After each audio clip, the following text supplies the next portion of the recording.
Hello, we're back. We're going to do the exhibition tour now, and Lucila's going to take charge. Hello, thank you, Robin. This is before the renovation. This is my home before we renovated the kitchen area, and there were lots of angled walls. It's a bit of a burst of colour. I love oranges, I love vases, and I absolutely adore flowers, and I very much like superimposing different parts of the room into the one picture. And here there's a painting in the background that looks almost as though it's sitting on the table, but it's actually a two-dimensional object in the back and three-dimensional on the table.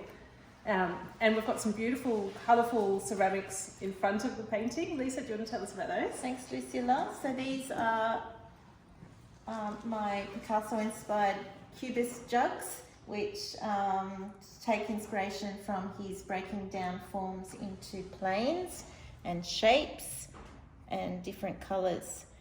And they're called, this is not a jug because they're sculptures, not utilitarian objects. And we have warm reds, oranges, blues and greens. And these are a few ceramic birds I've been making that are true to Australian species, like zebra-tailed finch, double-barred finch, red-barred finch. I like finches, you can see, Gouldian finch, and a couple of robins. I feel like Lisa's birds should perhaps be perched in my native. Oh, they would look lovely, wouldn't plants they? here. But yes, this painting, we moved in December, 2 days before Christmas. And so a lot of these paintings are painted in our kitchen. This one was just really about the light coming through the glass and this lovely ribbed vessel that the plant's sitting in. And I liked the way the ribbon and the pink of the gum kind of set each other off. And the orchids sit by our front door and have this amazing glow that comes through in the morning light. And yeah, I just adore that painting. The forms of the orchids and then the colours with the copper pot was just kind of quite, captivating for me. So this is a morning tea with a country doctor, and the meaning behind the name is that this is a book called Hale and Hardy by a very good friend of ours called Paul Carter, which is just a beautiful, heartwarming book about a country doctor and his patients, and being a doctor that strikes a bell with me. This is a cup that my sister gave me many, many years ago, and a vase that is actually a jug that my mother gave me. And the picture in the background is a made-up picture, but it's got a slight case of the Picasso and a slight case of a drawing I once did on a ceramic mug for my husband when we first met. So this is at afternoon tea time with the shadows lengthening, and that is just outside in my garden. This one is called Our Land Abounds. It's one of my still in progress series of the Australian anthem, and just every now and then there is a painting that strikes me as really celebrating some of the extraordinary beauty of this country, where I wasn't born but where I have lived for most of my life, and I consider myself very Australian, so it's a homage to our country. About 18 months ago I started experimenting with limited palettes, and a limited palette is taking a couple of colours plus white and black and making the entire painting from those colours. So this one was a bit of an experiment for me in using just cadmium red and sap green with black and white. And yeah, it was just really interesting to sort of learn that you can mix new colours and really get interesting sort of neutral colours just by using such a few pigments. That's beautiful. And this one is probably also in my kitchen, but looking at the light as it was coming in and the shadows as it was hitting the wall and the bench top, and kind of playing with the colours in the shadows. And yeah, it's really just, often my kitchen is festooned with various plants that are in various various paintings all happening at the same time. So this one actually repeats in another painting just over here. So these three are a little bit more representational and have less of a multitude of stories behind them. This one's a little bit of a celebration of a moonlight kind of light coming through in the evening when I often get to paint. And again, it's playing with the three-dimensional objects in the front and a two-dimensional jug, which for some reason keeps appearing in my paintings. This one is Autumn Stillness in the on the deck at home. Just a beautiful pink tablecloth and again some persimmons and limes. And striped jug with oranges. This is actually taken from this little jug here. This is a jug that Lisa made as well, but I've already bought it, I'm sorry. And a kitchen tea towel. This painting is, again, in my kitchen, and it's from my local environment. So the camellias had been waiting all year for them. They suffered in the heat over summer, so I was waiting and waiting, having moved into the house, not sure if they actually were ever going to flower on an old tree, and the joy of looking out the kitchen window and being able to see the pops of red was pretty wonderful. So they made a sort of natural companion to the pansies that are in the front garden and the fruit trees. And this is a special little painting. It's just about the things that make you happy in everyday life. It's special to me, I should say. And one of the great things about our new house is it has 3 crepe myrtle trees. Oh, I love crepe myrtle. And I have been in love with crepe myrtle trees since I was about 5 years old, and I discovered them in the school playground. So, yeah, and again, just it's just about what makes you happy in everyday life.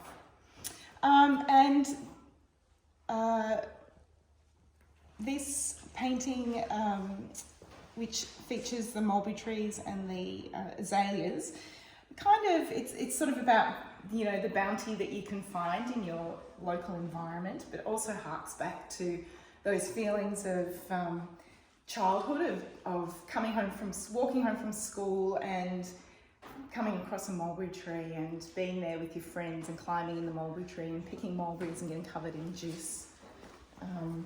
Yeah. This top one is called Masterpiece. This is a extremely special painting to me.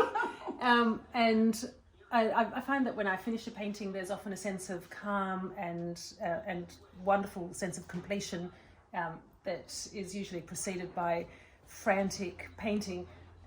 And this one was not just a calm sense of completion, but also an elation really at having done what I wanted to do, which is a real burst of colour and again a superimposition of objects seen from the same direction in completely different positions than they are arranged in real life. And this one is a coffee after the rain. So this is in our now renovated kitchen on a beautiful rainy day when the sun started shining through. And everything looked wet, even on the inside of the house, and yet these beautiful irises were just sitting there next to the coffee machine. And back into this room now. So, Louise. Yeah, well, again, I'm working with limited palettes here, and it's always interesting to me to see what colours I can make from just a small range of colours. But yeah, this is obviously, you know, about that interest in nature and, you know, how the different plants grow and have different habits. So I was interested in the sort of weeping shapes in this one. And here I was, again, harking back to some of those childhood bush ramblings that I did as a kid, and the flannel flowers and the Banksias that I love to explore. These are a few little ceramic bowls that have taken inspiration from Louise's tablecloths, actually. And I did put a photo on Instagram of both together. It looks really good. And royal blue, I don't know if that comes out in the camera, just like the jug back there, which is actually a functional jug. with a nice little finger hold. Although you could use it as a vase if you prefer. I love that. Look nice with some daffodils, I think. I'll get some daffodils for it. It's lovely. And I think we're moving along now. That's great. So green jug and oranges. This is again Lisa's bowl. This green jug is actually white, so I quite often change something for the purpose of the painting. I think once I start painting, it then takes on a life of its own. Lisa, Very interesting. do you want to talk about yours? Sorry, Okay. we went past it. This is the last one really of the Weeping Gum series I did. So I came across this gum in our local area, and it's one of those things that, sorry, I'm just walking behind you. that's okay. You know, everyone knows about the big gum and blossoms, and I just was kind of fascinated by this one because it's so delicate and weeping, and the blossom was all high up. So unless you stop to actually look, you'd completely miss it. So yeah. Let me talk about these two together. So these are both using very thick impasto paint. And just really experimenting with very vivid, extremely saturated colour of the flowers and the oranges, and again the little floating bars. This one is called Across the Table, so this one was produced directly from our day of painting together. And Conversations Across the Table, also from the same day, where there's a bit more of a juxtaposition of images and shapes, and a little bit more freedom in things making not necessarily sense. And it's meant to represent what my memory of the day where we had all of these things piled up on the table that we were painting. This one is Abstracted Fruit. Again, just becoming less figurative and more free with the shapes of things, and that one reminds me of my year 12 art teacher who once ripped up one of my pictures, and I said, "What are you doing?" And I was very distressed, and he said, "You have to learn to be less precious about your work." And wow. I think that's given me an enormous amount of freedom, because really, who cares if it doesn't work? You just do another one. And just interrupting, Lucila, you see that in your work. The freedom in your work is very, very obvious. Thank you. I think Well, so every now and then I'm in the studio and I think to myself, I am just not afraid. I do not need to be afraid here and do whatever I like. Do you know, you once told, I'm just interjecting here because it's an interesting story. You said to me once that in your work, in your daily work, Monday to Friday at the hospital or the medical practice, every decision you make is a critical one. It could be a life or death decision. So therefore, when you paint, it's exactly the opposite. It's exactly the opposite. You paint with freedom and abandon. You don't need to like it, and if you do, fantastic. So yes, there's an amazing freedom.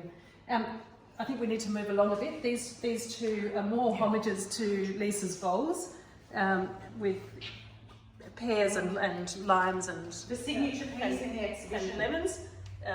A lot of fruit from our garden. Okay, let's move along And to this bowl. Yep, the bowl. I was going to say This the bowl bowls and is the birds. actually a homage to Sonia Delaunay, one of my favourite painters, for her use of colour and shape. And the birds, Lisa, we've got to talk about the totems. Ah, yes. Absolutely beautiful. I have made a lot of garden totems after my show at the Botanical Gardens a couple of years ago, and these are little table totems for placement They're just beautiful. on tables indoors. And there's more on the next table and more pots. Some incorporate little More on the next one. succulents and some don't. Some have birds, some have flowers. And there are a couple more little facet cubist vases and bowls.